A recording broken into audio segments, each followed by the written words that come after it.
Tem coisas que a gente não deveria chamar. Tem portas que não deveriam ser abertas. E tem espelhos que nunca deveriam refletir o que realmente está do outro lado.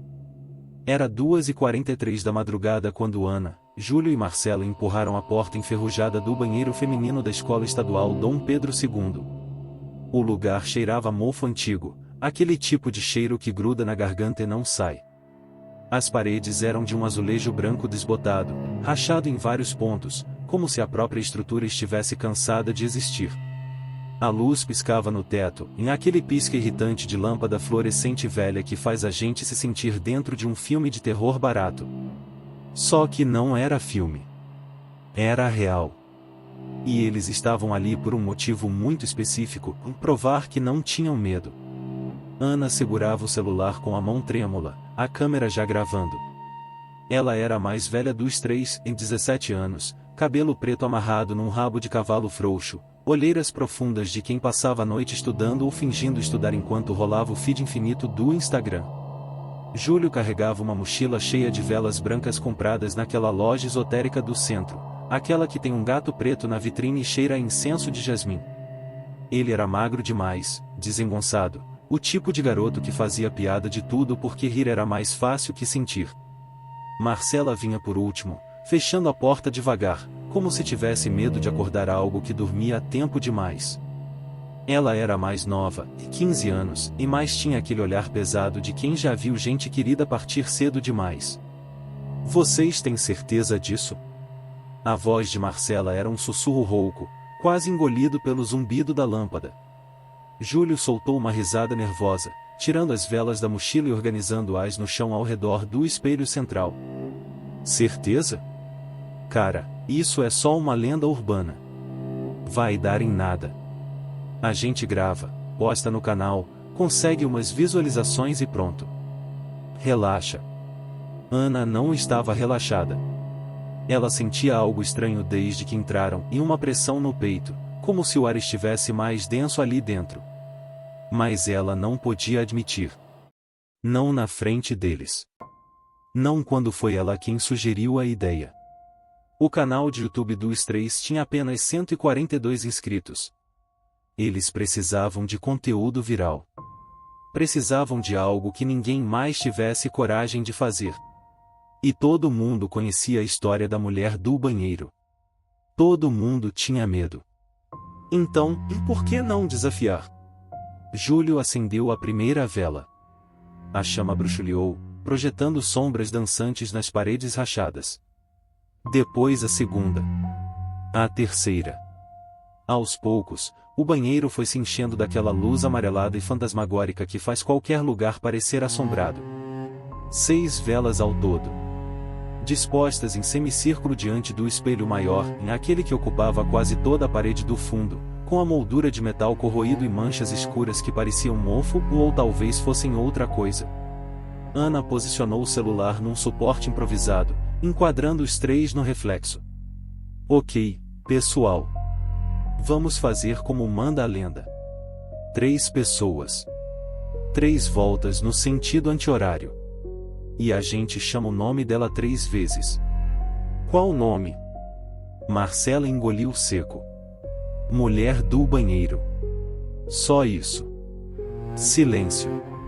O tipo de silêncio que machuca os ouvidos. Júlio respirou fundo, ajeitou a jaqueta de ensurrada e deu um passo à frente. Beleza. Então vamos logo. Quanto mais a gente enrola, mais tenso fica.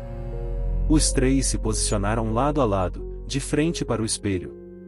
Seus reflexos pareciam distorcidos naquela luz fraca, em olhos mais fundos, bocas mais tensas, como se o vidro devolvesse versões mais sombrias deles mesmos.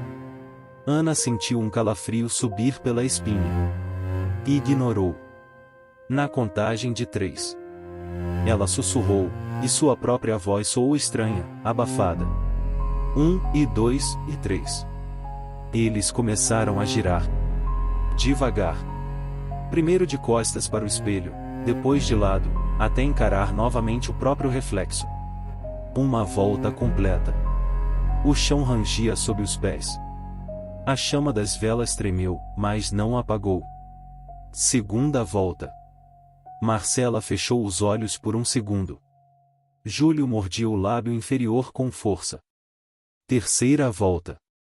O coração de Ana batia tão alto que ela tinha certeza de que os outros conseguiam ouvir. Quando pararam, os três estavam ofegantes, encarando o espelho com uma mistura de medo e expectativa ridícula. Agora a gente chama. Ana sussurrou. Mulher do banheiro. Disse Júlio, e a voz dele saiu mais fraca do que ele pretendia. Mulher do banheiro. Marcela repetiu, e dessa vez as velas piscaram todas ao mesmo tempo. Ana sentiu a boca secar. Mulher do banheiro. Silêncio. Nada aconteceu. 5 segundos. 10, 20. Júlio soltou uma gargalhada alta, exagerada, aliviada. Eu falei que não ia dar em nada.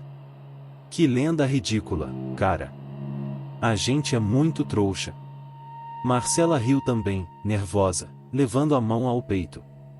Meu Deus, eu tava morrendo de medo à toa. Ana deveria ter sentido alívio. Deveria ter rido junto. Mas algo a incomodava. Ela continuou olhando para o espelho, estudando cada centímetro do reflexo, como se esperasse que algo ainda pudesse acontecer. E foi então que ela viu. Uma gota. Pequena. Vermelha. Escorrendo lentamente pela superfície do espelho. Não estava do lado de fora. Ela tinha certeza. A gota estava dentro do reflexo, escorrendo pelo vidro espelhado de um jeito que desafiava qualquer lógica. Como se o espelho fosse uma janela e, do outro lado, algo sangrasse. Vocês estão vendo isso? A voz de Ana saiu rouca, quase inaudível. Júlio parou de rir. Marcela congelou. Os três se aproximaram do espelho, quase em câmera lenta, hipnotizados pela gota vermelha que agora já tinha percorrido uns 10 centímetros pela superfície refletida.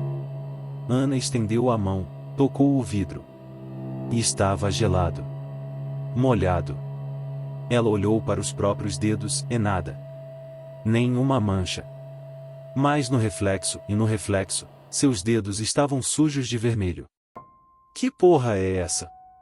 Júlio sussurrou, e pela primeira vez não havia sarcasmo na voz dele. Só medo puro. Ana pegou a barra da própria blusa e esfregou o espelho com força, tentando limpar a mancha. Esfregou até a blusa ficar úmida, até o braço doer, até Marcela segurar seu pulso e pedir para ela parar. Quando ela recuou, a mancha tinha sumido. O espelho estava limpo. Reluzente. Como se nunca tivesse acontecido nada. Viu? Foi impressão. Deve ser a luz das velas que... Marcela não terminou a frase. Porque a mancha reapareceu. No mesmo lugar. Do mesmo tamanho. Só que agora, e não era só uma gota. Era uma mão. Uma marca de mão infantil, pequena, com 5 dedos finos e delicados, impressa em vermelho vivo bem no centro do espelho. Como se uma criança tivesse encostado a palma suja de sangue do outro lado do vidro. E foi nesse momento que Ana viu. Atrás dela. No reflexo. Uma silhueta. Pequena. Do tamanho de uma criança. Parada. Imóvel. Observando. Ela sentiu o ar fugir dos pulmões. Virou-se num movimento brusco, quase tropeçando nas próprias pernas, o coração explodindo no peito. Olhou para trás. Não havia ninguém. O banheiro estava vazio. Só os três. As velas. O cheiro de mofo. A lâmpada piscando. Mas quando ela voltou a olhar para o espelho, e a silhueta ainda estava lá. Agora um pouco mais perto. E embora não desse para ver o rosto, porque sombras não têm rosto, e Ana tinha certeza absoluta de uma coisa, e aquela coisa estava sorrindo. Júlio deixou escapar um som estrangulado, algo entre um grito e um choro. Marcela cobriu a boca com ambas as mãos, os olhos arregalados brilhando de lágrimas. E então, a silhueta se moveu. Não para longe. Para perto. Como se estivesse caminhando dentro do espelho, vindo na direção deles, lentamente, sem pressa, com a certeza tranquila de quem sabe que a presa não tem para onde correr. Ana quis gritar. Quis correr. Mas o corpo não obedecia. Era como se o medo tivesse transformado seus músculos em pedra. Ela só conseguia olhar. Olhar aquela sombra se aproximando. Olhar a marca de mão sangrenta escorrendo agora, pingando dentro do reflexo como chuva vermelha. Foi Júlio quem finalmente reagiu. Ele gritou em um berro animal, desesperado, e chutou uma das velas. A chama voou, a cera derretida espirrou no chão. Ele agarrou Marcela pelo braço e puxou com força. Vai! Vai! Vai! Os três correram. Não olharam para trás. Não pegaram as velas. Não desligaram o celular que continuava gravando tudo. Apenas correram. Atravessaram a porta, desceram o corredor escuro da escola, os passos ecoando feito tambores de guerra, até chegarem no portão dos fundos e desabarem no chão gelado do estacionamento vazio. Ficaram ali, os três, respirando como se tivessem corrido uma maratona, tremendo, chorando, abraçados sem entender direito o que tinha acabado de acontecer. Demorou quase 1 hora para Júlio se levantar. Demorou mais meia hora para Ana se lembrar do celular. E quando ela finalmente disse que precisavam voltar para pegar, nenhum dos dois concordou. Nem Júlio. Nem Marcela. Então ela foi sozinha. As pernas tremiam a cada passo. A escola estava silenciosa demais. Como se até os ratos tivessem fugido. Ana empurrou a porta do banheiro devagar, o suor frio escorrendo pela nuca. As velas ainda estavam lá. 4 delas ainda acesas. O celular continuava gravando. Ela entrou, pegou o aparelho com a mão trêmula, e foi quando olhou para o espelho uma última vez que seu sangue congelou. A marca de mão ainda estava lá. Só que agora, e não estava sozinha. Havia 3 marcas. 3 mãos infantis. Lado a lado. Como se 3 crianças tivessem encostado as palmas sujas de sangue ao mesmo tempo. E embaixo, escrito com o dedo na superfície empoeirada do espelho, uma palavra em letra tremida, infantil. 3. Ana saiu correndo. Não desligou o celular. Não apagou as velas. Não olhou para trás. Só correu. Correu até sentir o gosto de sangue na boca, até as pernas não aguentarem mais, até desabar nos braços de Júlio e Marcela no portão. Nenhum deles voltou naquela noite. Nenhum deles dormiu. E nenhum deles teve coragem de assistir ao vídeo que ficou gravado. Mas uma coisa Ana não conseguia tirar da cabeça, uma pergunta que martelava sem parar, que doía como uma farpa cravada fundo, e se eles eram 3, e as marcas no espelho também eram 3, e então quem, exatamente, eles tinham chamado naquela noite? E o que acontece quando você chama algo, e esse algo responde? Coloque aqui nos comentários, você teria coragem de fazer esse ritual sozinho? Ou tem coisas que é melhor nunca testar? 1 semana. 7 dias podem parecer pouco tempo. Mas quando você carrega um segredo que queima por dentro, cada dia parece durar 1 mês inteiro. Ana não conseguia comer direito. Não conseguia dormir. Toda vez que fechava os olhos, via aquelas 3 marcas vermelhas no espelho. Toda vez que olhava para o próprio reflexo, e no espelho do banheiro de casa, na vitrine de uma loja, na tela preta do celular, e sentia que algo a observava de volta. Júlio desenvolveu um tique nervoso de roer as unhas até sangrarem. E Marcela?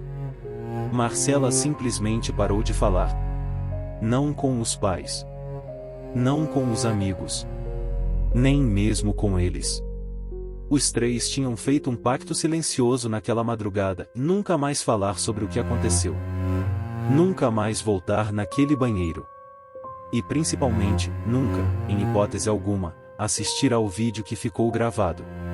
Ana tinha deletado o arquivo assim que chegou em casa, com os dedos tremendo tanto que errou a senha do celular 3 vezes antes de conseguir. Mas deletar não apagava a memória. Não apagava o medo. A escola continuava funcionando normalmente. Aulas chatas. Professores cansados. Adolescentes entediados fingindo prestar atenção enquanto trocavam mensagens por baixo da mesa. Tudo absolutamente comum.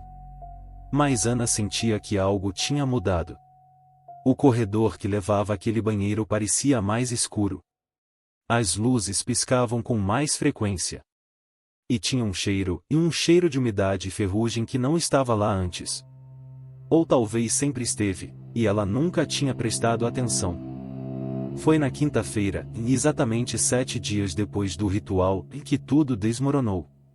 Ana estava na aula de matemática, fingindo copiar equações do segundo grau que ela nunca ia usar na vida, quando ouviu o barulho. Um grito. Agudo. Desesperado. Vindo do corredor. A professora parou no meio da explicação, a expressão confusa. Outros gritos se seguiram. Passos correndo. Portas batendo. Aquele tipo de caos que só acontece quando algo muito errado está acontecendo. Todo mundo se levantou ao mesmo tempo.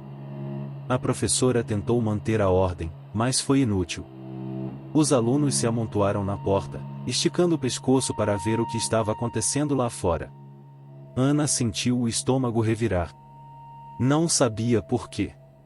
Mas sabia que aquilo tinha a ver com ela. Com eles. Com o que tinham feito. No corredor, uma multidão se formava. Professores. Funcionários. Alunos. Todos falando ao mesmo tempo, as vozes se misturando numa confusão incompreensível. Ana se espremeu entre os corpos, o coração batendo descompassado, até conseguir ver. A diretora estava ali.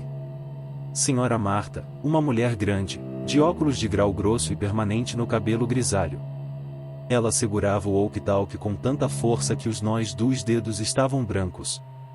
Ao lado dela, uma inspetora de alunos, Dona Cida, aquela que sempre gritava com quem corria no corredor e chorava copiosamente, as mãos cobrindo o rosto. Alguém viu? Alguém viu o menino? A diretora gritava, a voz rachada de desespero. Ele entrou faz 15 minutos. Como assim ninguém viu ele sair? Ana sentiu as pernas bambearem. Aproximou-se mais, quase pisando no pé de alguém, até ouvir o nome. Pedrinho. Pedro Henrique da Silva. 8 anos. Aluno do 3º ano do ensino fundamental.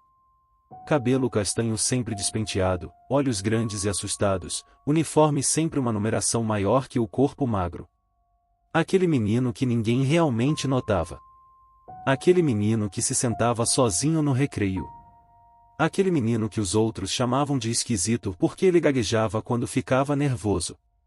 Ele tinha desaparecido. Dentro do banheiro feminino. Ana sentiu o chão desaparecer debaixo dos pés. Júlio estava do outro lado do corredor, pálido como um cadáver, os olhos arregalados fixos nela. Marcela estava encostada na parede, as mãos tremendo violentamente. A diretora organizou uma busca. Destrancar o banheiro. Vasculhar cada cabine. Cada canto. Cada centímetro daquele lugar amaldiçoado. Ana não conseguia se mexer. Ficou ali, plantada, observando os adultos correrem de um lado para o outro, ouvindo fragmentos de conversas que não faziam sentido. A porta estava trancada por dentro. Não tem janela naquele banheiro. Como uma criança desaparece assim? E então chegou a segurança. 2 guardas uniformizados, sérios, com aquela postura militar de quem já viu coisa demais. Eles tinham as gravações das câmeras de segurança. Todo mundo se aglomerou ao redor do notebook que a diretora abriu na mesa da secretaria. Ana se aproximou sem perceber, como se uma força invisível a puxasse. Precisava ver. Precisava saber.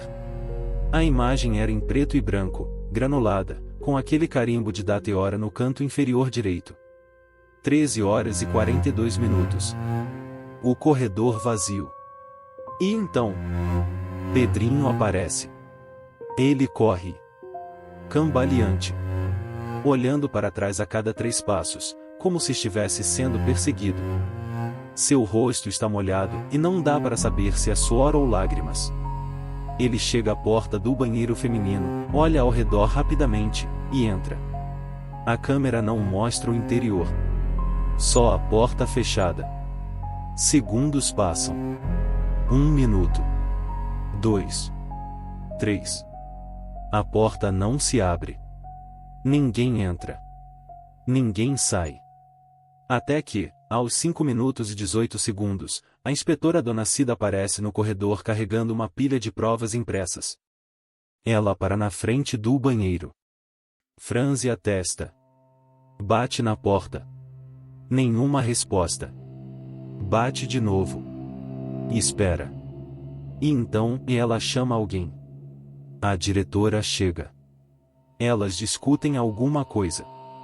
A diretora pega o molho de chaves. Abre a porta. E entram.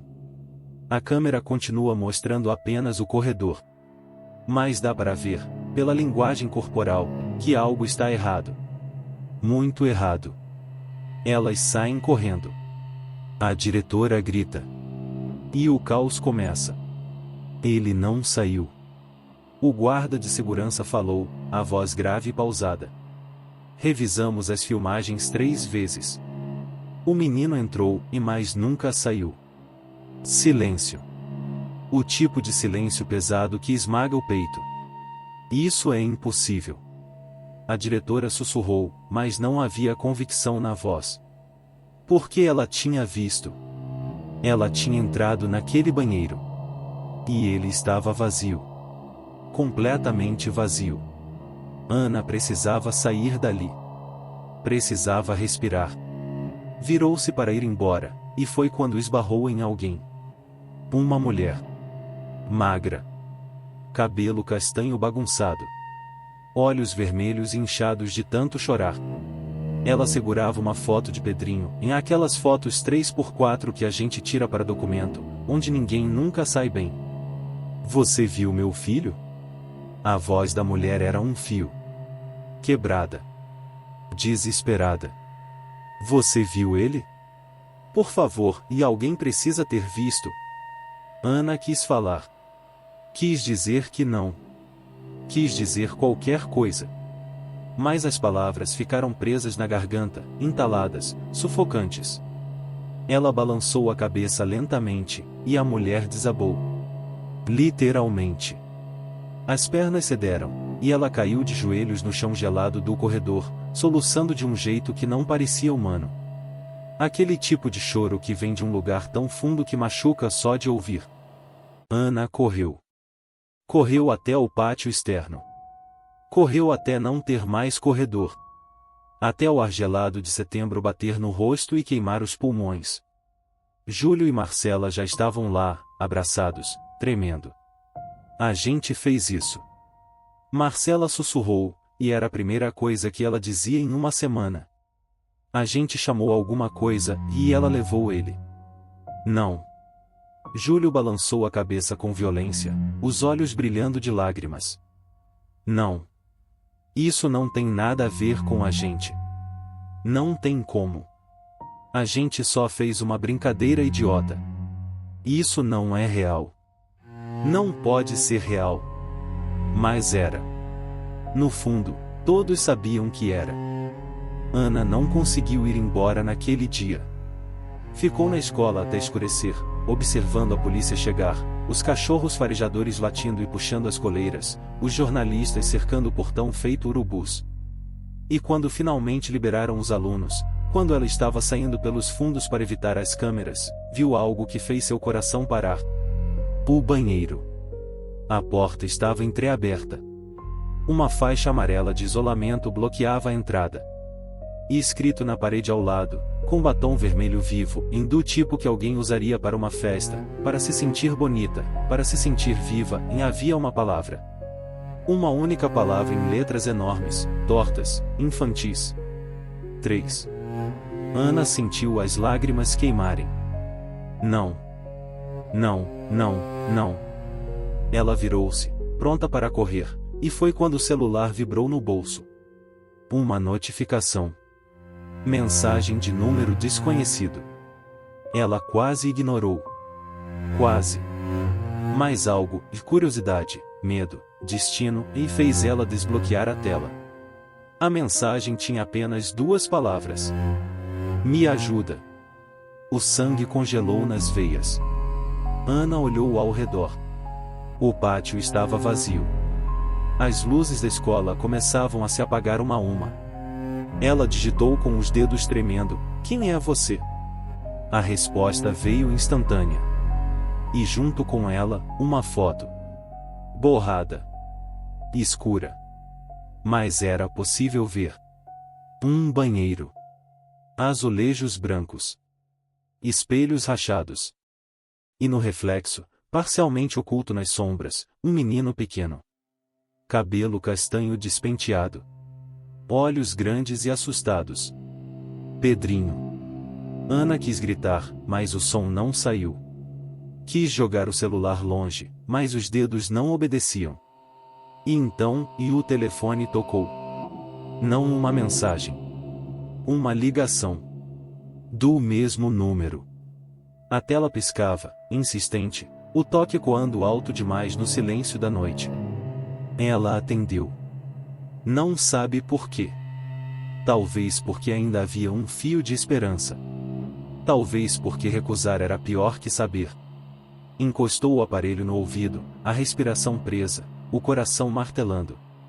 Por 3 segundos, só estática. Aquele chiado de linha ruim, de interferência, de algo errado. E então, uma voz. Pequena. Infantil. Assustada. Você me chamou. A ligação caiu. Ana ficou ali, parada, o celular ainda colado na orelha, o corpo inteiro tremendo. Júlio e Marcela tinham ido embora. A escola estava vazia. E ela estava sozinha no escuro, com a certeza terrível de que Pedrinho não tinha sido levado por acidente. Ele tinha sido levado porque alguém, em alguma coisa, precisava completar um número. E esse número era 3. Sempre 3. 3 pessoas no ritual. 3 marcas no espelho. 3 voltas. 3 chamados. E agora, 3 desaparecidos. Só que Pedrinho era apenas o primeiro. A culpa tem um peso específico. Ela se instala no peito como concreto molhado, pesado, denso, endurecendo aos poucos até que respirar dói. Ana conhecia esse peso.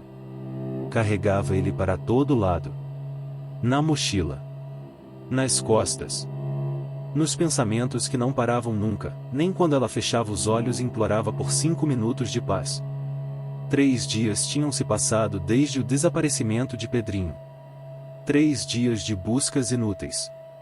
3 dias da mãe do menino aparecendo na televisão, o rosto desfigurado pelo sofrimento, implorando para quem tivesse informações entrar em contato. 3 dias de Ana acordando às 4 da manhã ensopada de suor frio, com a voz infantil ecoando na cabeça: você me chamou. Júlio tinha parado de ir à escola. Simplesmente não apareceu mais. Ana tentou ligar, mandar mensagem, ir até a casa dele. Nada.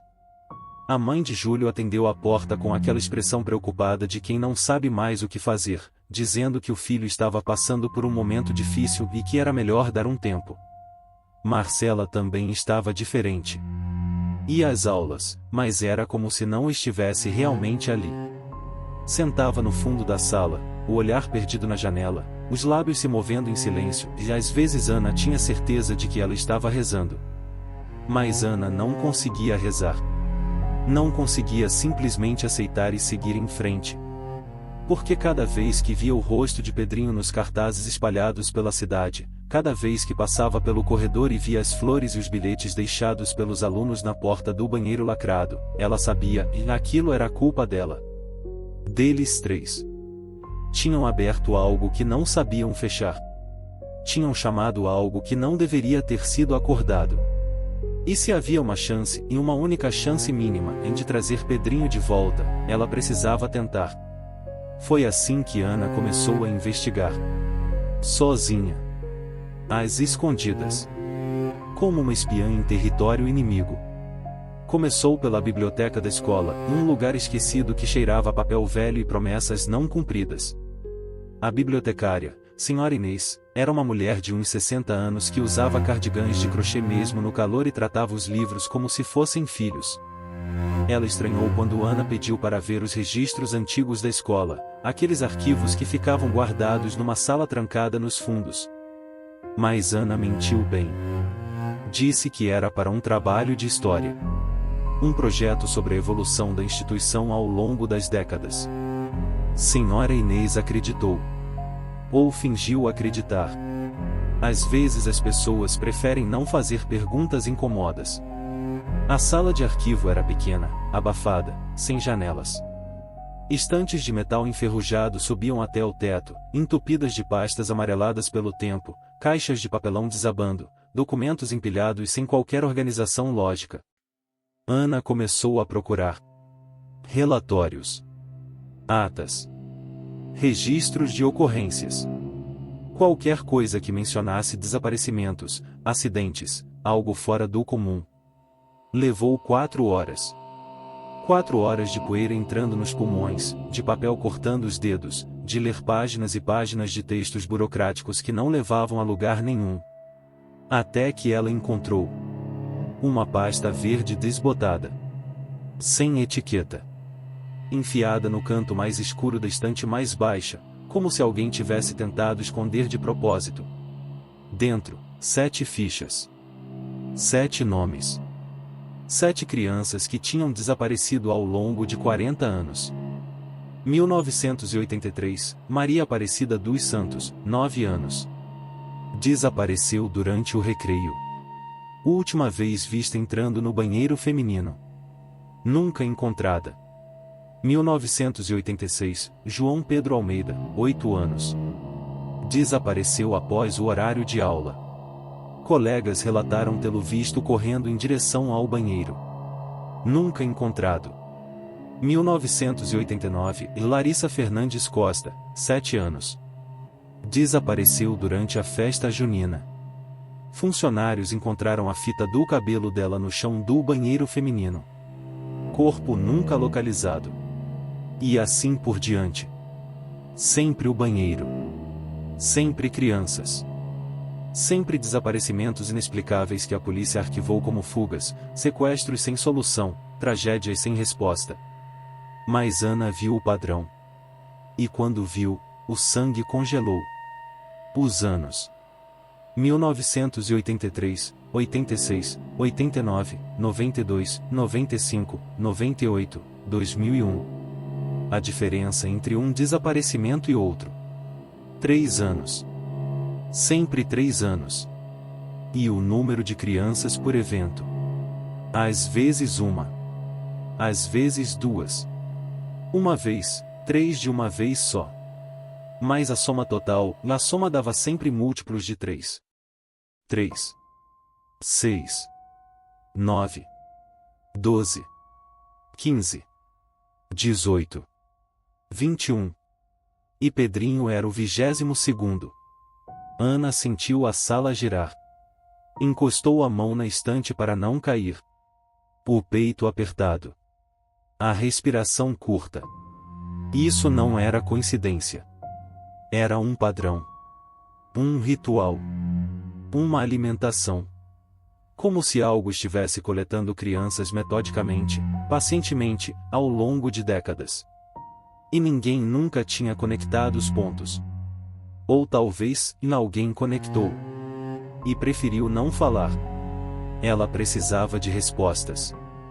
Precisava de alguém que estivesse lá tempo suficiente para saber. E só havia uma pessoa que se encaixava nesse perfil. Dona Irene. A zeladora mais antiga da escola. Aquela mulher encolhida que sempre andava com um carrinho de limpeza, o rosto marcado por rugas profundas, os olhos pequenos e escuros que pareciam ter visto coisas demais.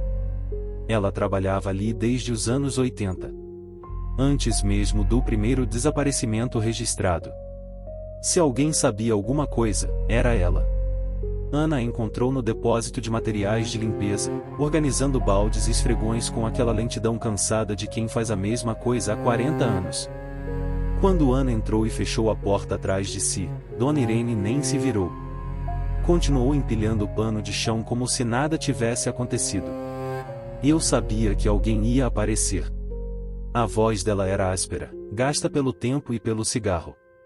Sempre aparece alguém depois que acontece. Ana engoliu seco. A senhora sabe o que aconteceu com o Pedrinho? Dona Irene finalmente se virou.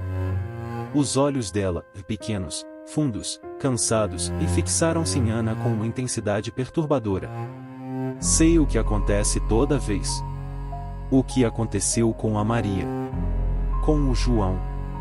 Com a Larissa. Com todos os outros. Ela fez uma pausa. E sei o que vai acontecer com os próximos. O estômago de Ana revirou. Como assim, e os próximos?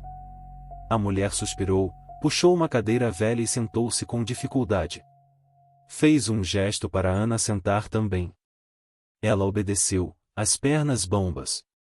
Dona Irene acendeu um cigarro, e mesmo sabendo que era proibido, lhe deu uma tragada longa antes de falar. Essa escola foi construída em cima de um lugar errado. Um lugar onde não deveria ter nada. Nos anos 70, quando fizeram as fundações, os operários encontraram ossos. Muitos ossos. Enterrados de um jeito estranho, em círculos, com pedras marcadas. Disseram que era cemitério indígena. Disseram para parar a obra. Mas o prefeito da época não quis saber. Mandou cobrir tudo e seguir em frente. Ela deu outra tragada, a fumaça saindo devagar pelas narinas. E 3 anos depois da inauguração, a primeira criança sumiu. Ana sentia a pele arrepiar. Mas o que é? O que tem naquele banheiro? Não sei o nome. Ninguém sabe. Mas sei o que ela faz. Ela se alimenta. Dona Irene olhou diretamente nos olhos de Ana, e havia algo ali, e medo, resignação, talvez até pena. De criança. De inocência. De pureza. A cada 3 anos, ela precisa de mais. E quando alguém faz aquela brincadeira idiota, quando chamam ela de propósito, e o ciclo acelera. Mas por que crianças? A voz de Ana saiu quebrada.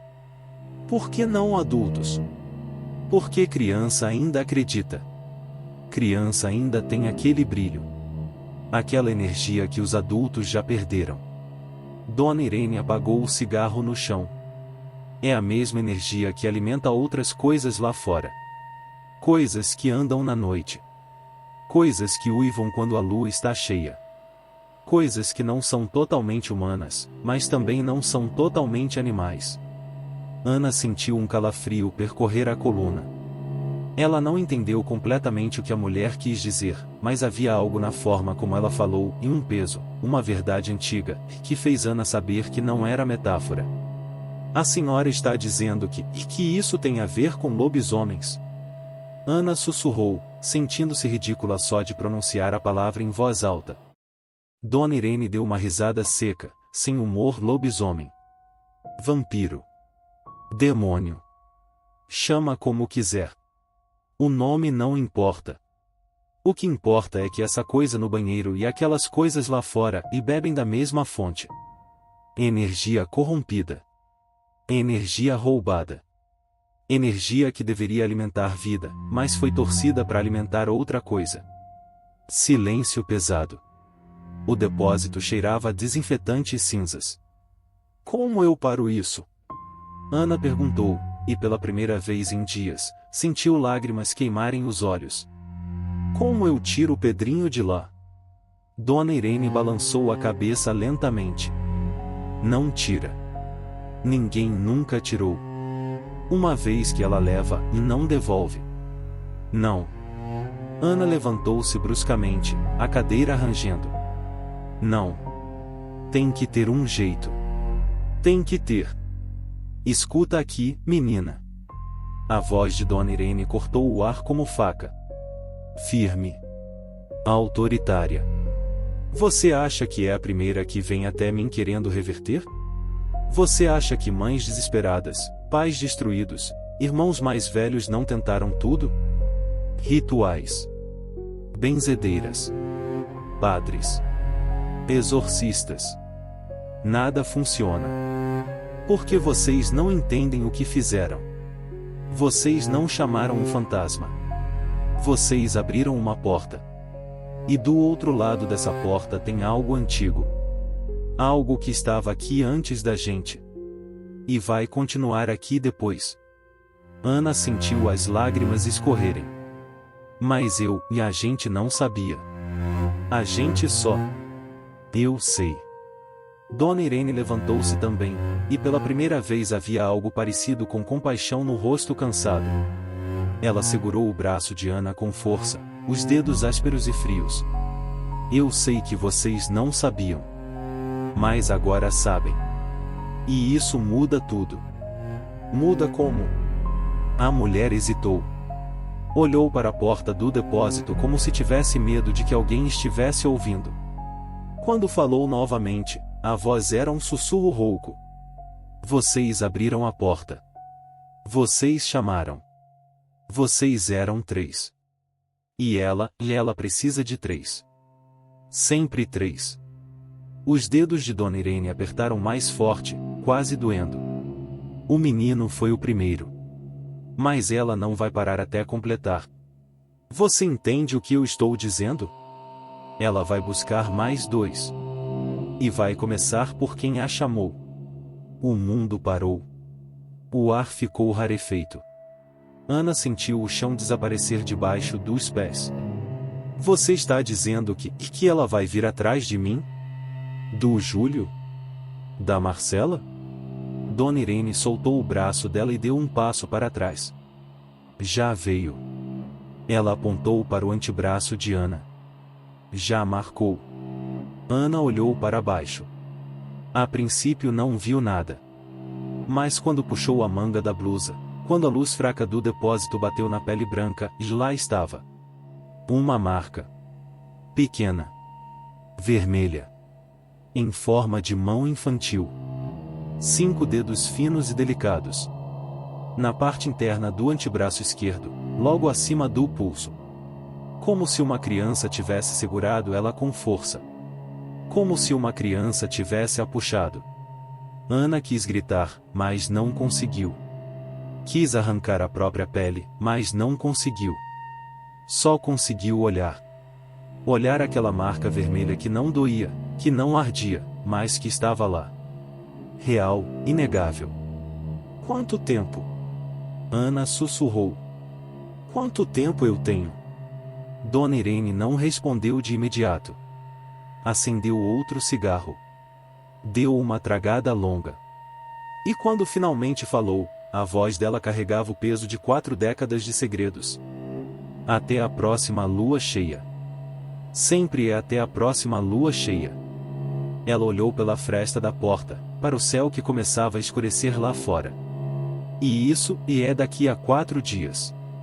Ana saiu daquele depósito cambaleando, a visão turva, o coração batendo tão forte que parecia prestes a explodir. Ela puxou a manga para baixo, cobrindo a marca, como se esconder pudesse fazer ela desaparecer. Precisava avisar Júlio. Precisava avisar Marcela. Precisava contar para alguém. Mas quando pegou o celular para ligar, viu que tinha 3 mensagens não lidas. Todas do mesmo número desconhecido. Todas recebidas nos últimos 10 minutos. A primeira era uma foto. Borrada. Escura. Mas dava para ver o braço de alguém. E nele, uma marca vermelha. Igual à dela. A segunda era outra foto. Outro braço. Outra marca. 3 marcas. 3 pessoas. E a terceira mensagem eram apenas 2 palavras. 2 palavras que fizeram o sangue de Ana congelar. 4 dias. Ela ergueu os olhos para o céu. A lua estava quase cheia. Grande. Branca. Indiferente. E pela primeira vez, Ana entendeu que talvez não houvesse saída. Que talvez a única forma de salvar Pedrinho fosse tomar o lugar dele. Que talvez, no final, todas as portas levassem ao mesmo lugar, aquele banheiro frio, aqueles espelhos quebrados, aquela coisa esperando do outro lado. Mas antes de aceitar o destino, ela faria uma última coisa. Voltaria lá. Olharia nos olhos daquela entidade. E perguntaria o que nenhuma das vítimas anteriores teve coragem de perguntar: o que você realmente quer? Deixa nos comentários, e se você tivesse 4 dias antes de algo vir te buscar, o que você faria? Tentaria lutar ou aceitaria? Há um tipo de desespero que não grita, que não chora, que não implora. É o desespero silencioso de quem já entendeu que o mundo não funciona como deveria. Que não existem super-heróis chegando no último segundo. Que não há final feliz garantido. Ana conhecia esse desespero agora. Ele morava dentro dela, pesado e frio, desde que viu Marcela ser engolida por aquele espelho. 3 dias. Restavam 3 dias até a lua cheia. 3 dias até o prazo terminar. E eles não tinham conseguido nada. Marcela estava perdida. Pedrinho estava perdido. E a marca no braço de Ana só ficava mais escura, mais vívida, como se estivesse queimando por baixo da pele. Júlio não queria mais saber de nada. Ele tinha desistido. Ana foi até a casa dele na manhã seguinte, bateu na porta por 15 minutos até a mãe atender com aquela expressão cansada de quem não sabia mais o que fazer com o próprio filho. Ela deixou Ana subir. O quarto de Júlio estava escuro, cortinas fechadas, cheiro de suor e abandono. Ele estava deitado na cama, de costas para a porta, o corpo encolhido em posição fetal. Júlio.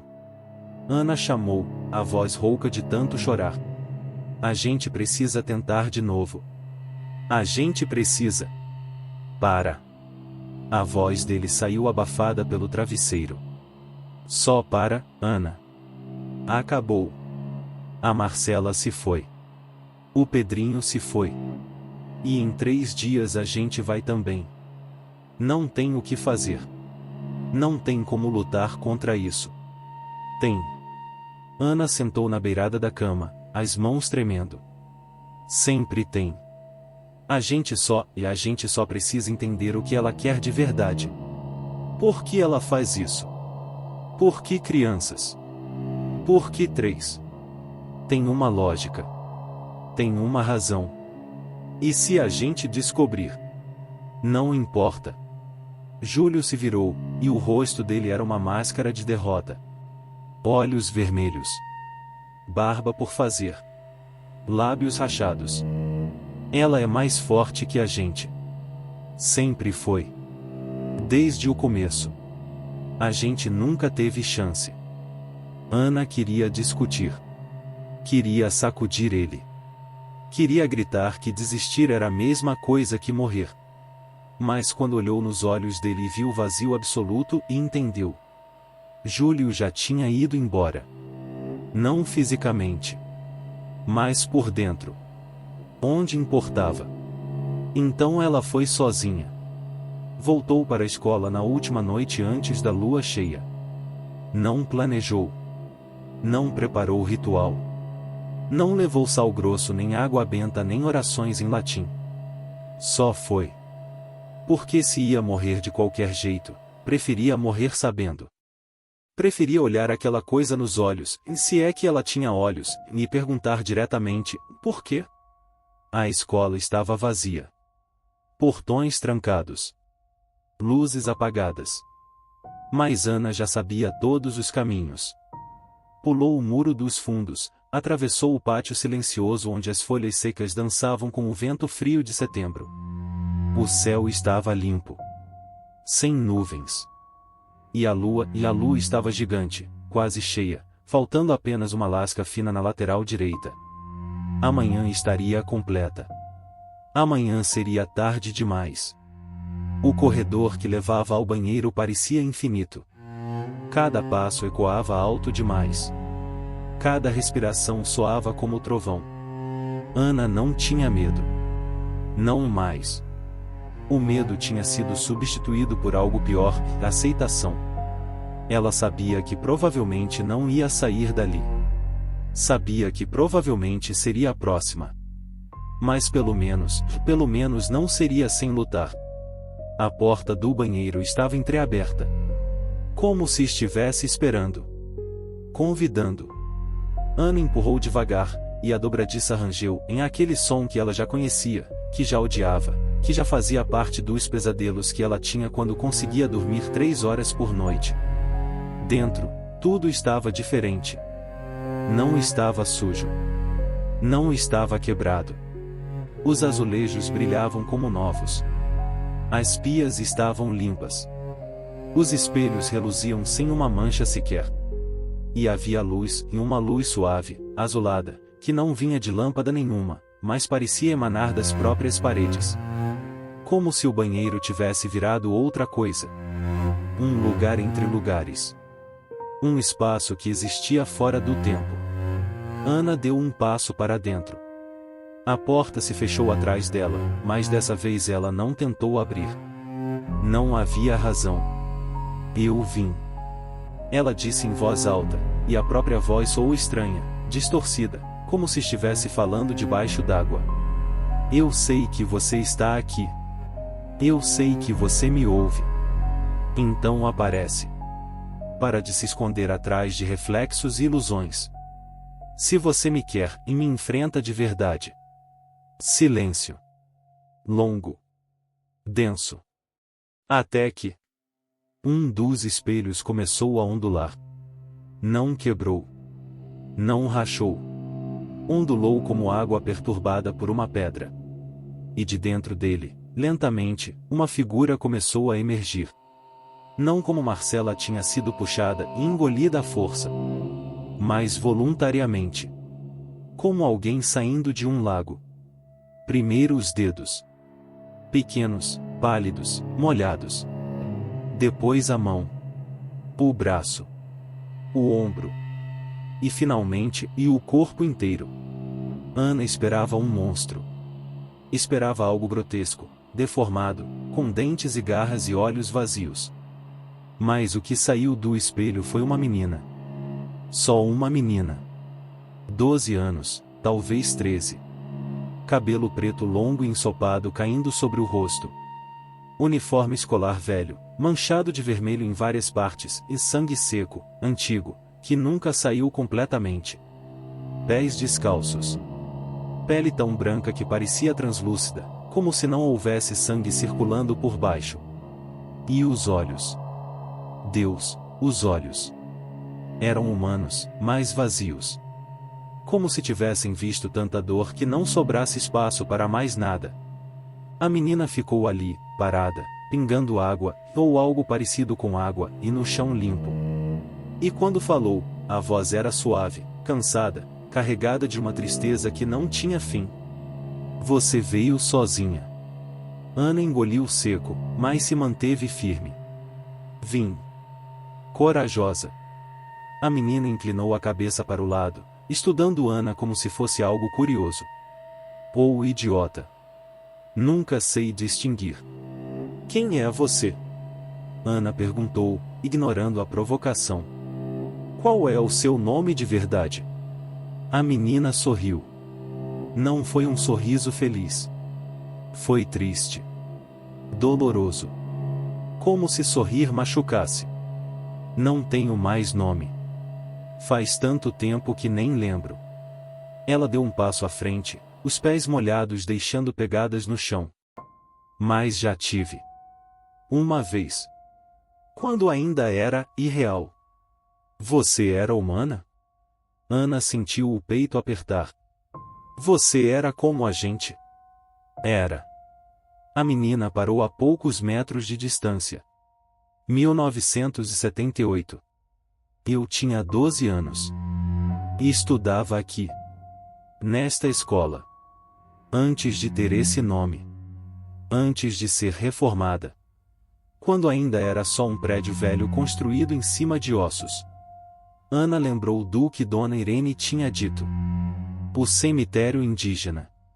A fundação errada. O lugar amaldiçoado. O que aconteceu com você? A menina olhou para as próprias mãos.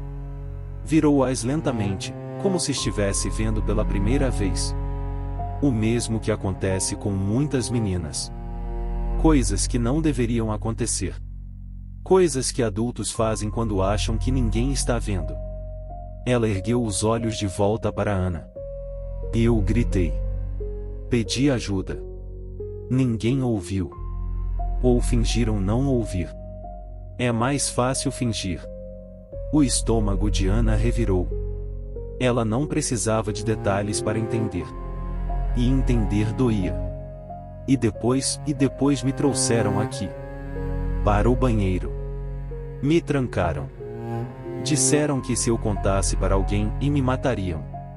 A voz da menina estava distante agora, como se estivesse relembrando algo que aconteceu com outra pessoa. Então eu não contei. Fiquei quieta. Fiquei em silêncio. Até que o silêncio ficou tão grande dentro de mim que engoliu tudo. Minha voz. Minha esperança. Minha vontade de viver. Você se matou. Ana sussurrou, lágrimas queimando nos olhos. Me matei. A menina confirmou. Neste banheiro. Neste espelho. Cortei os pulsos com vidro quebrado e assisti o sangue escorrer até tudo ficar branco. Ela apontou para o espelho maior. E deveria ter acabado aí. Deveria ter ido embora. Para onde quer que a gente vá. Mas não fui. Por quê? Porque este lugar é podre. A menina cuspiu as palavras com raiva repentina. Construído em cima de morte. Alimentado por dor. As paredes absorveram meu desespero. O chão bebeu meu sangue. E quando eu deveria ter morrido e o lugar me segurou. Me prendeu. Me transformou. Ela abriu os braços. Então eu me tornei parte dele. E ele se tornou parte de mim. Ana sentiu as lágrimas escorrerem livremente agora. E as outras crianças? O Pedrinho? A Marcela? Por que você as leva? A menina fechou os olhos por um momento, como se a pergunta doesse. Por que estou sozinha há tanto tempo? Por que o vazio aqui dentro é tão grande que dói? Porque eu queria, e eu só queria. A voz dela quebrou. Eu só queria que alguém ficasse comigo. Para não estar sozinha. Para não ter que ficar aqui, neste lugar horrível, lembrando para sempre do pior dia da minha vida. Mas eles não ficam com você por vontade. Ana falou, a voz firme apesar das lágrimas. Você os arranca. Você os rouba. Eu ofereço. A menina retrucou. Eu mostro um lugar onde a dor de lá fora não alcança. Onde ninguém pode machucá-los. Onde eles não precisam fingir que está tudo bem quando não está. E alguns escolhem ficar. Como o Pedrinho. Como o Pedrinho. A menina repetiu. Ele estava sofrendo. Todos os dias. E ninguém fazia nada. Igual a mim. Então quando ofereci refúgio, e ele aceitou. Mas a Marcela não aceitou. Ana disse, a raiva crescendo. Você a puxou. À força. Contra a vontade dela. A menina não respondeu de imediato. Quando falou, havia culpa na voz, eu preciso de 3. Sempre 3. É parte da maldição. Parte do que me mantém aqui. 3 crianças a cada ciclo. Se não completar, eu desapareço. E a dor volta. Toda ela. De uma vez.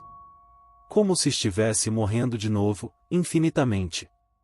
Ana sentiu algo virar dentro dela. Não era só raiva. Era entendimento. Compreensão. Aquela menina, em aquela coisa, era tão vítima quanto todos os outros. Presa num ciclo que não pediu. Alimentando um lugar que a transformou em monstro. E se eu ficar? Ana perguntou, a voz calma. Se eu aceitar tomar o lugar da Marcela, você a deixa ir? Deixa o Pedrinho ir? Deixa o Júlio em paz? A menina olhou para ela com surpresa. E então, e tristeza. Não funciona assim. Uma vez que entram e não saem, eu não posso libertá-los. Nem a mim mesma. Ela deu mais um passo à frente. Mas posso te poupar. Posso deixar você ir embora. Nunca te tocar. Nunca te buscar. Se você prometer uma coisa. O quê? Destrua este lugar. A menina sussurrou, e havia desespero na voz. Súplica. Queime esta escola. Derrube estas paredes. Enterre o chão. Destrua o espelho. Se o lugar deixar de existir, talvez eu também deixe. Talvez finalmente possa descansar. Ana sentiu o coração bater descompassado. Mais e mais as crianças que estão presas com você. Se eu destruir elas, elas já estão mortas. A menina interrompeu, lágrimas escorrendo pelo rosto pálido. Não são reais. São ecos. Sombras. Pedaços de alma presos num loop eterno. A única misericórdia que você pode dar a eles é o fim. Silêncio. Pesado. Sufocante. Ana olhou ao redor. Para os azulejos brilhantes. Para os espelhos perfeitos. Para aquele banheiro que parecia tão limpo, tão seguro, mas que era apenas uma casca cobrindo décadas de horror. E se eu não fizer? Ana perguntou. Se eu não destruir? A menina sorriu de novo. Aquele sorriso triste, quebrado. Então amanhã, quando a lua estiver cheia, eu vou terminar o que comecei. Vou buscar você e o Júlio. Vou completar meu ciclo. E em 3 anos, vou fazer tudo de novo. Porque é o que eu sou agora. É o que este lugar me fez ser. Ana fechou os olhos. Respirou fundo. E quando abriu de novo, havia determinação queimando ali. Então me dá uma semana. 7 dias. Eu vou encontrar um jeito de destruir isso tudo. Vou queimar cada centímetro. Vou quebrar cada espelho. Vou acabar com essa maldição. Ela deu um passo à frente. Mas você precisa me prometer que não vai tocar no Júlio. Ele já sofreu demais. Deixa ele fora disso. A menina estudou Ana por um longo momento.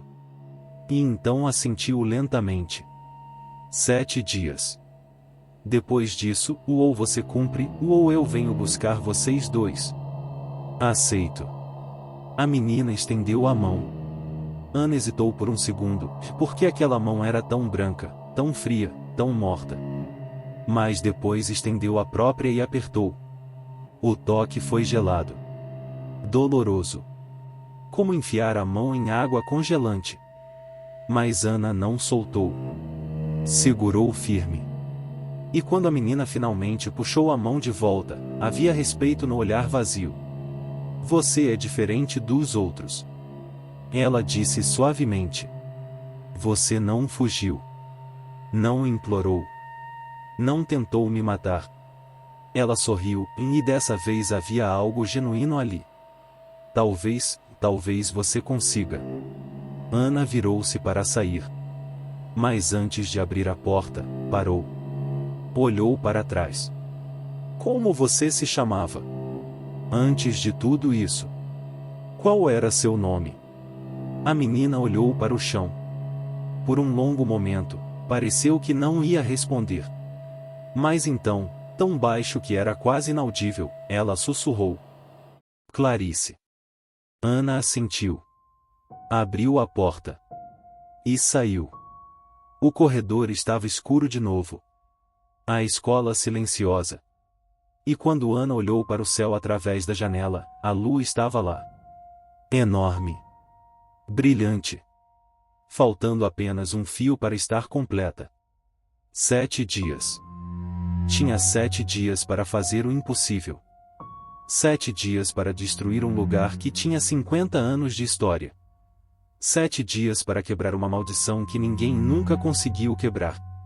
Mas pela primeira vez desde que tudo começou, Ana sentiu algo que não sentia há muito tempo, e esperança. Ela pegou o celular e digitou uma mensagem para Júlio. Apenas 4 palavras. Eu sei o que fazer. E quando chegou em casa e olhou no espelho do banheiro, seu próprio banheiro, seguro, normal, e viu que a marca no braço tinha mudado. Não tinha sumido. Mas estava diferente. Menos vermelha. Menos vívida. Como se um acordo tivesse sido selado. Como se um relógio invisível tivesse começado a contar. 7 dias para salvar todo mundo. Ou condenar a si mesma. Você acha que Ana vai conseguir? Deixa nos comentários o que você faria no lugar dela. Destruir uma escola não é tão simples quanto parece. Não quando ela é protegida por câmeras, guardas noturnos, vizinhos atentos e décadas de burocracia. Mas Ana descobriu uma coisa sobre si mesma naqueles 7 dias. Quando você não tem mais nada a perder, a coragem deixa de ser uma escolha e vira reflexo. Instinto de sobrevivência que não pergunta se você está pronto e só empurra você para frente e torce para que não tropece. Ela pesquisou muito. Passou noites em claro lendo sobre incêndios, demolições, rituais de purificação. Descobriu que queimar não bastaria. O fogo poderia destruir a estrutura física, mas a maldição estava nas fundações. Nos ossos enterrados embaixo do concreto. Na terra que bebeu sangue por gerações. Para quebrar aquilo de verdade, ela precisaria fazer mais que destruir e precisaria purificar. Júlio ajudou. Relutante no começo, ainda preso naquela névoa de desistência, mas quando Ana bateu na porta dele pela 4ª vez e gritou que tinha uma chance, uma única chance real de pelo menos tentar, algo dentro dele acordou. Não era esperança. Era raiva. Raiva da entidade. Raiva de si mesmo por ter convencido as meninas a fazer aquela brincadeira idiota. Raiva de um mundo que deixava crianças sofrerem em silêncio até não aguentarem mais. Eles planejaram para a 6ª noite. 2 noites antes do prazo acabar. Tempo suficiente para tentar, mas não tanto que perdessem a coragem. Ana conseguiu gasolina em 3 galões roubados do posto onde o primo dela trabalhava. Júlio trouxe pólvora de fogos de artifício desmantelados e fios elétricos que tinham sobrado de uma reforma na casa do tio. E Ana trouxe algo que tinha encontrado na última conversa com Dona Irene em sal negro. Não era sal comum. Era sal misturado com carvão, enxofre, cinzas de cemitério e ervas que a velha zeladora guardava numa caixa de metal enferrujada no fundo do armário. Isso aqui anula energia ruim. Dona Irene tinha dito, a mão tremendo ao entregar o saquinho pesado. Minha avó usava para fechar portal. Nunca vi funcionar de verdade, mas se tem algo capaz de quebrar o que prende aquela menina lá dentro, é isso. Ana aceitou. Não porque acreditava completamente, mas porque precisava acreditar em alguma coisa. Na noite escolhida, eles entraram na escola pela última vez. Não pularam o muro dessa vez. Ana tinha roubado a chave reserva da sala da diretora dias antes, durante um momento de distração. Destrancar o portão foi fácil. Caminhar pelos corredores vazios sabendo o que iam fazer foi a parte difícil. Cada passo ecoava como acusação. Cada sombra parecia observar. Julgando. Chegaram ao banheiro às 2 da manhã. A porta estava fechada. Ana esperava que estivesse trancada. Que oferecesse resistência. Mas quando ela empurrou, a porta abriu suavemente, quase convidativa. E dentro estava exatamente como ela lembrava da última visita. Azulejos brilhantes. Espelhos limpos. Luz azulada emanando das paredes. Clarice estava lá. Em pé no centro do banheiro, de costas para a porta, olhando fixamente para o espelho maior. Quando ouviu os passos, virou-se devagar. O rosto pálido não mostrava surpresa. Mostrava expectativa. Você voltou. A voz dela ecoou suave. E trouxe ele. Júlio engoliu seco, a mochila pesada nas costas cheia de material inflamável. A gente veio cumprir o acordo. Clarice olhou para Ana. Só para ela. Tem certeza? Porque uma vez que você começar, não tem volta. Tudo aqui vai acabar. Inclusive eu. E as crianças que estão comigo. Ana sentiu o peito apertar. Elas vão ser libertas. Você mesma disse. São só ecos presos. O fim é a misericórdia. É. Clarice assentiu lentamente. Mas não deixa de doer. Por um momento, ninguém se mexeu. Era como se o banheiro inteiro estivesse segurando a respiração. E esperando. E então Ana deu o primeiro passo. Tirou o saquinho de sal negro da mochila e começou a espalhar no chão, formando um círculo largo que abrangia todo o banheiro. Júlio começou a despejar gasolina nas paredes, nas pias, molhando os azulejos até o cheiro forte tóxico dominar o ar. Clarice não se moveu. Só observou. E quando Ana terminou o círculo de sal, quando estava pronta para acender o fósforo e transformar aquele lugar em inferno, Clarice falou: Posso te pedir uma coisa? Ana parou. O quê? Me abraça. A voz da menina saiu tão baixa, tão quebrada, que Ana quase não ouviu. Antes de acabar. Só e me abraça. Uma vez. Pra eu lembrar como é. O coração de Ana se estilhaçou. Ela olhou para Júlio. Ele assentiu. E então Ana caminhou até Clarice, essa coisa que tinha roubado vidas, que tinha arrastado crianças para o vazio, que tinha sido monstro por tanto tempo. Mas antes de ser monstro, tinha sido vítima. Tinha sido menina. Tinha sido humana. Ana a abraçou. E Clarice era tão fria. Tão molhada. Como abraçar um cadáver retirado de um lago congelado. Mas ela tremeu.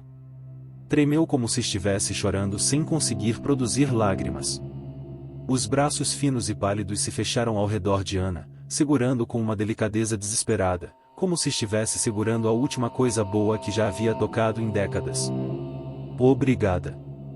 Clarice sussurrou no ouvido dela. Por não ter me odiado. Por ter tentado entender. Ana sentiu lágrimas queimarem. Sinto muito pelo que fizeram com você. Sinto muito que ninguém te salvou. Agora você está me salvando. Clarice se afastou, e pela primeira vez desde que Ana a conheceu, havia um sorriso verdadeiro no rosto pálido. Pequeno. Triste. Mais real. Então me solta. Me liberta. E não olha para trás. Ana recuou. Pegou o isqueiro que Júlio estendeu com a mão trêmula. Olhou uma última vez para Clarice, que agora estava parada no centro do círculo de sal negro, os braços abertos, os olhos fechados, esperando. Tchau, Clarice. Ana sussurrou. Tchau, Ana. E Ana acendeu o fósforo.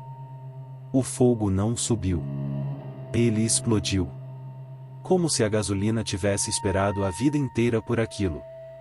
As chamas se espalharam pelas paredes num segundo, devorando os azulejos, lambendo o teto, transformando o banheiro inteiro num inferno alaranjado e crepitante. O calor era insuportável. A fumaça encheu tudo. Ana e Júlio recuaram, tossindo, os olhos ardendo, mas não conseguiram sair. Porque algo estava acontecendo. O círculo de sal negro começou a brilhar. Não com fogo. Com luz própria e branca, intensa, quase cegante. E os espelhos começaram a rachar. Não quebrar. Rachar de dentro para fora, como se algo estivesse tentando sair. E de cada rachadura, vozes começaram a escapar. Infantis. Assustadas. Confusas. Mamãe? Onde eu estou? Está escuro. Eu quero ir para casa. As vozes se multiplicaram. 5, 10, 20. Todas as crianças que Clarice tinha levado ao longo de décadas, presas naqueles espelhos como insetos em âmbar, finalmente gritando, finalmente saindo, finalmente sendo libertas. E Clarice? Clarice estava no centro de tudo, o corpo começando a se desfazer. Não queimar. Desfazer. Como se fosse feita de fumaça e estivesse sendo soprada pelo vento. Os dedos sumiram primeiro. Depois os braços. As pernas. O corpo. Até restar só o rosto, em aquele rosto pálido e triste, e flutuando no ar por um último segundo. E ela sorriu. Um sorriso de paz. De alívio. De gratidão. E então desapareceu. O banheiro inteiro desabou. Não aos poucos. De uma vez. As paredes cederam, o teto caiu, os espelhos explodiram em milhões de fragmentos brilhantes que choveram como neve de vidro. Ana e Júlio correram. Correram mais rápido do que nunca tinham corrido na vida, o corredor desabando atrás deles, o fogo se espalhando, o prédio inteiro gemendo como um animal ferido. Saíram pelo portão dos fundos segundos antes da ala inteira onde ficava o banheiro desmoronar completamente. Caíram no chão do estacionamento, ofegantes, cobertos de fuligem e suor, assistindo as chamas subirem contra o céu negro. Sirenes soaram ao longe. Alguém tinha visto. Alguém tinha chamado os bombeiros. Em minutos, aquele lugar estaria cheio de gente, perguntas, investigações. A gente precisa ir. Júlio ofegou, levantando-se com dificuldade. Mas Ana não conseguia se mover. Ficou ali, sentada no asfalto frio, olhando as chamas devorarem a escola, sentindo algo estranho no peito. Não era só alívio. Era vazio. Como se tivesse carregado um peso por tanto tempo que, agora que ele tinha ido embora, ela não sabia mais como andar sem ele. Olhou para o próprio braço. Puxou a manga devagar, com medo do que veria. A marca tinha sumido. Completamente. A pele estava limpa, branca, sem um traço vermelho sequer. Como se nunca tivesse existido. Ana sentiu lágrimas escorrerem, de alívio, de exaustão, de luto por tudo que tinha perdido no caminho.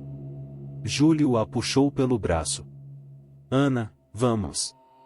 Eles estão chegando. Ela se levantou. Eles correram. Desapareceram na escuridão das ruas vazias enquanto os caminhões de bombeiros chegavam, enquanto a água começava a jorrar, enquanto a escola que tinha sido palco de tanto sofrimento finalmente queimava até as cinzas. 3 dias depois, Ana estava em casa quando viu a notícia. A escola seria demolida completamente. A estrutura estava comprometida demais para ser recuperada. E durante a remoção dos escombros, os operários encontraram algo, ossos. Muitos ossos. Enterrados nas fundações. Numa configuração ritual que ninguém conseguia explicar. A perícia estava investigando, mas o que importava era, o lugar seria esvaziado. Purificado. Reconstruído em outro terreno. Ana deveria ter se sentido vitoriosa. Deveria ter comemorado. Mas não conseguia. Porque naquela mesma noite, quando estava deitada na cama tentando dormir pela primeira vez em semanas sem pesadelos, o celular vibrou. Mensagem de número desconhecido. Ela quase não abriu. Quase jogou o aparelho longe.